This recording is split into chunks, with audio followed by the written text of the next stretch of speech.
Hello everyone, in this video I'll show you how to enable authentication in Firebase. Start by opening the Firebase console in your web browser and selecting the project where you want to enable authentication. Once your project is open, look at the menu on the left side. Find the security section and click on authentication. This is where Firebase lets you manage how users sign into your application. Next, click on Get Started and then open the Sign In Method tab.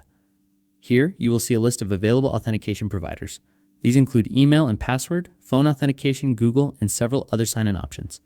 Choose the provider you want to use. For example, if you want users to sign in with an email address and password, click email/password. Turn on the Enable option and then click Save. If you want to use Google Sign-In, open the Google provider, enable it, and save your changes. After saving, Firebase will activate that sign-in method for your project. This means the authentication service is now ready on the back end. The next step is to connect your app to Firebase Authentication. To do this, install the Firebase SDK in your project.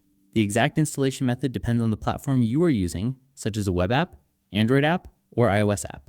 Use your project's package manager to install the required Firebase packages. Thanks for watching.